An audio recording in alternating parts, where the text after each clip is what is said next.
come over here quick. Jackson just called me out of the blue and said he threw Mom out of the house. He wants me to deal with her now, I explained, feeling confused and surprised. What? That's awful. He really kicked Mom out? Come and see for yourself, Jackson urged. When I let her take Dad's memorial tablet, why would he be so mean? Now that there's no money left from Dad's stuff, he doesn't want Mom around anymore. He sees her as a problem. I couldn't believe it. It turns out Dad had debts, and after paying them off, there wasn't any money left for us. I had no idea about this. To make things worse, Jackson and his wife have been living in our family home all this time. It felt incredibly unfair. It's getting dark soon. If you don't come to pick her up, Mom will be sleeping on the streets. How could you be so cruel? I will never forgive you for this, Jackson, I said, feeling upset. I don't need your forgiveness, Jackson replied, hanging up without listening to me. He didn't answer any of my subsequent calls. When I finally got through to Mom, she confirmed everything Jackson had said. Angry at him and worried for Mom, I had no choice but to drive over to where she was. Let me introduce myself. I'm Lily. I'm 27 years old and I'm in a hurry. 3 years ago, I married Mason, who's also 27, and we've been living together since. At first, we lived with my parents in our family home, but 2 years ago, my brother Jackson and his wife suddenly moved in. They claimed the house was too crowded with us there, so we had to leave. Jackson, who's 8 years older than me, has always been selfish, but his marriage seems to have made him even worse. Our family home, where I grew up, is a big house with a lot of space and land. It's been passed down from my grandfather. There's no reason we can't all live comfortably together. I wasn't happy about the situation and tried to talk to Jackson about it, but my husband, who doesn't like arguing, convinced us to leave. Around that time, my dad got sick with liver cirrhosis, and it was already pretty bad. I wanted to be there for him in his last days, but I couldn't. His illness got worse quickly, and he passed away a month ago. It's really hard, and knowing that my mom must be feeling even worse than me, dealing with my brother treating us this way right after losing Dad, is just sad. An hour later, when we got to our family home, Mom was sitting sadly on a suitcase in the garden. The front door was locked. Jackson had taken her keys. I used my keys to unlock the door and went inside with Mom. Jackson and Olivia were lounging on the sofa, watching TV like nothing was wrong. What's going on? How did you get in? Jackson asked, acting like he didn't know what was going on. I used my key to open the front door. Isn't it obvious? I replied, feeling frustrated. It slipped my mind. Leave your key, take the old lady, and go. This isn't funny. How can you be watching TV after kicking your own mother out of the house? Besides, if the house remains even after Dad's debts were paid off, Mom has a right to live here. I shot back, getting more and more angry at Jackson's attitude. I stood in front of the TV. Mom has a right to inherit this house. If you can't live with her, you should be the one to leave, Jackson, I said firmly. Shut up. This house is mine. Dad gave it to me when he was alive. Don't act smart without knowing anything, Jackson retorted defensively. What do you mean? There's no way Dad gave this house to you, Jackson, I argued. Before he died, Mom interrupted, looking confused and shaking her head. Seeing our confusion, Jackson smirked and stood up from the sofa, pulling out an envelope from a room in the back. Look at this. What's this? It's proof that I inherited this house, Jackson declared proudly. The envelope contained documents proving his inheritance, prepared by a legal writer, and his real estate ownership certificate. He explained that the property had been transferred to his name a month before Dad passed away. Mom and I were stunned as we examined the documents. Why would Dad do something like this? I sighed, gazing at his picture. Why would Dad hand over the house to Jackson without talking to Mom about it? Because I'm his favorite, obviously. I convinced him that Mom would get the house after he passed away, so he gave it to me while he was still alive, Jackson bragged. That can't be. I refused to believe it, Mom argued. No matter how many times we looked at the document, the property was indeed in Jackson's name. All this fuss over a house? Mom muttered in disbelief. Is there nothing else left for Mom? No other inheritance. Be grateful that the debts are paid off, Jackson sneered. This can't be happening. You're not just worried about Mom. You realize there's no inheritance for you either, right? The bank card he handed over had only a few dollars on it. I wasn't expecting Dad's inheritance, but it was a shock to find out he left me nothing. This is too harsh, I thought. To make things worse, Olivia was laughing at us, enjoying our misery. Just leave. You poor people don't belong here, she mocked. Jackson and Olivia pushed us out of the house forcefully. Ouch, that hurts, Mom cried out as she fell and scraped her hand. Blood started to trickle out, so I quickly wrapped it with my handkerchief. Tears of frustration rolled down my cheeks. Seeing me upset, my mom gently wiped away my tears. Her eyes were filled with sadness too. Mom, our place is small, but you can stay with us, I offered. But I don't want to bother Mason. I'll find somewhere else to stay, Mom protested. Don't worry, I can't just leave you like this. I'm going to call Mason right now. Just wait, I assured her, wiping away my tears. I grabbed my cell phone and dialed my husband's number.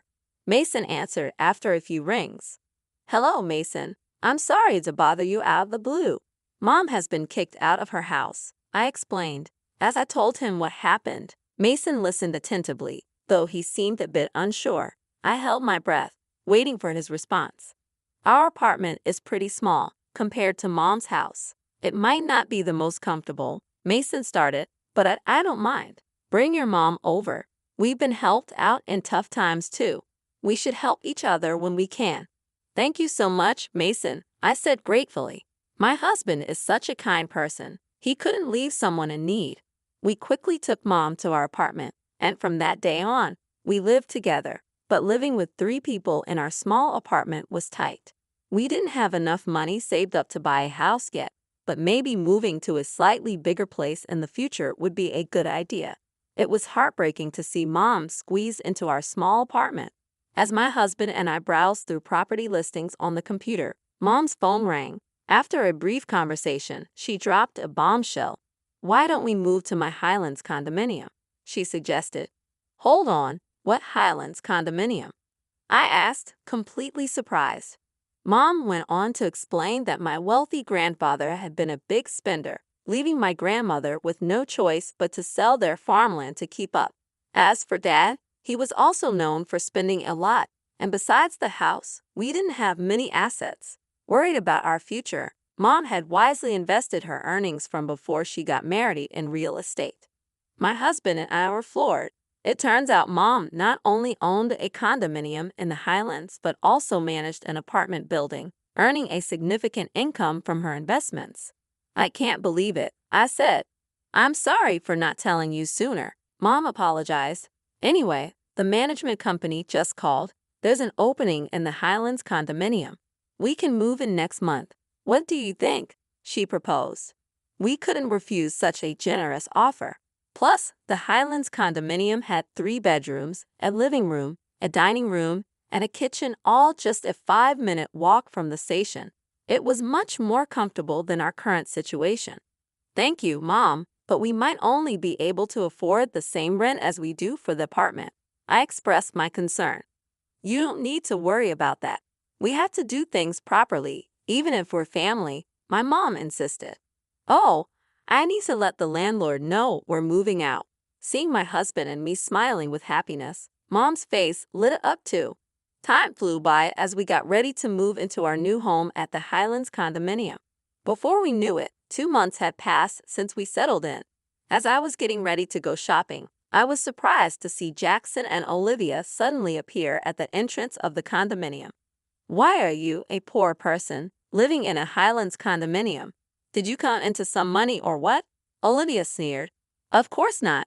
The Highlands condominium has always belonged to my mom, I replied firmly. Both Jackson and Olivia were shocked. What? They exclaimed together, staring up at the tall building. I couldn't help but laugh at their confused and silly expressions.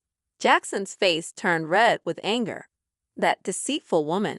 I can't believe she kept this from us while pretending to be poor. My mom never said she was poor. You just assumed that, Jackson. Plus, she inherited a big house. What's wrong with that? I argued. That's not the point. Don't shop here. It's rude to the other people living here. And how did you know I was here? Jackson demanded.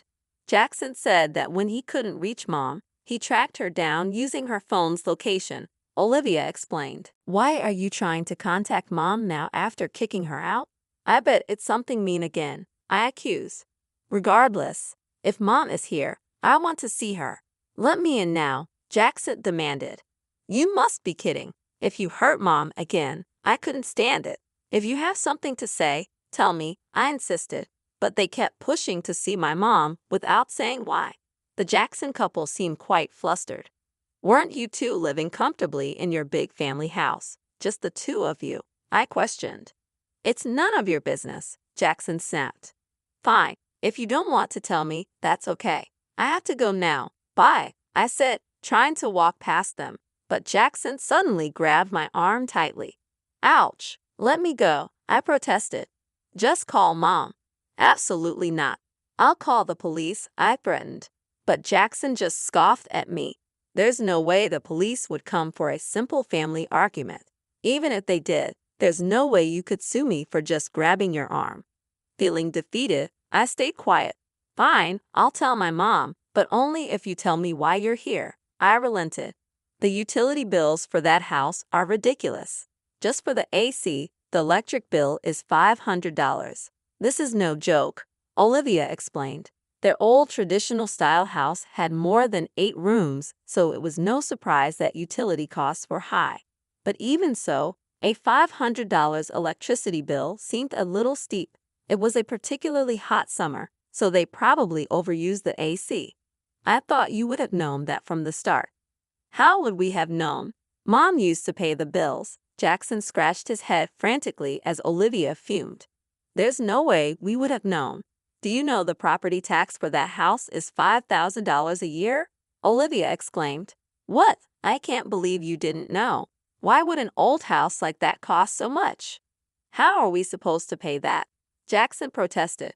Our house is old and has a large yard, so it's only natural that it would cost a lot to maintain. I pointed out, also mentioning a reality to the Jacksons that they might not have realized. You know, apparently it costs more in taxes to give away property while you're alive than after you pass away, I added. Wait, is that true? Jackson asked, stunned. I didn't know before, but now I know. My mom told me all this, I said, watching as Jackson looked really surprised. Olivia got mad and blamed him, saying, It's your fault for not doing your homework. Then they started arguing right in front of me. Jackson said, We worked hard to get Dad to change the name on the house, and now this is too much. I can't believe Dad did something sneaky like this. He even said it would be better to give it to me than to Mom. That's not fair, I realized, feeling shocked by my dad's actions. Taking advantage of the situation, Jackson said something surprising. You can have the house. Let's trade it for this Highlands condominium. Confused, I responded, What are you saying? The house isn't mine. It belongs to Mom. Please talk to Mom for me. I beg you. I'll just pass on your message, nothing more. What on earth are you even talking about? Jackson snapped. Feeling foolish for even talking to them, I gave up on shopping and started walking back into the Highlands condominium through the entrance. But the Jacksons tried to follow me, which surprised me. I'll sue you for trespassing, I warned them. You just said that wouldn't be a legal problem, Olivia shot back.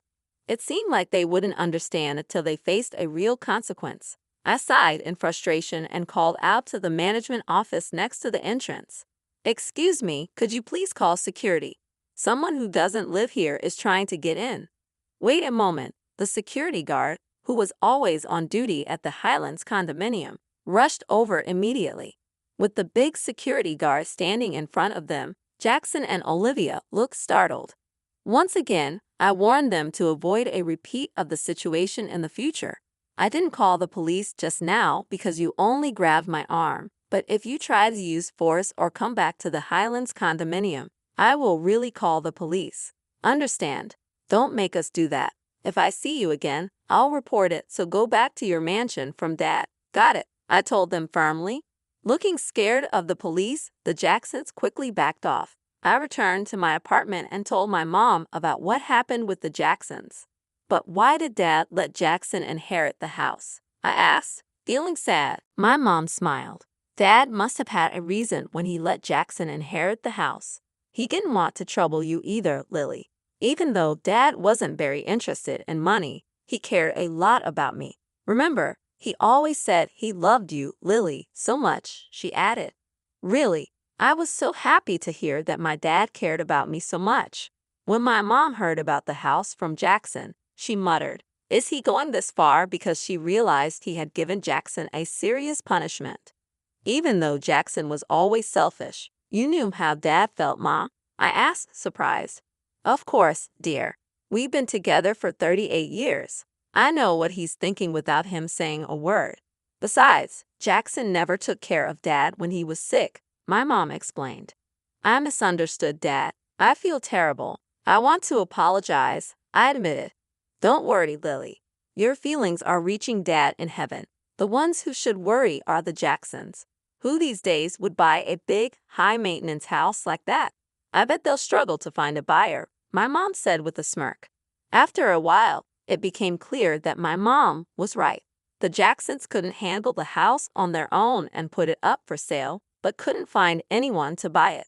They kept living there even a year later. Amidst all this, Olivia accidentally started a grease fire while cooking chicken in the house. It quickly burned down, and since they didn't have money for fire insurance, their life was going to get even tougher. Well, while I understand their problem, it's not my concern, I thought, feeling thankful for my life in the Highlands condominium. Living in the Highlands condominium was amazing, and I could only feel grateful to my mom. I've been paying her rent every month, but it seems she's been saving it to make sure we won't struggle in the future.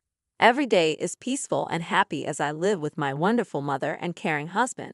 Visiting my father's grave, I promised him that I would always repay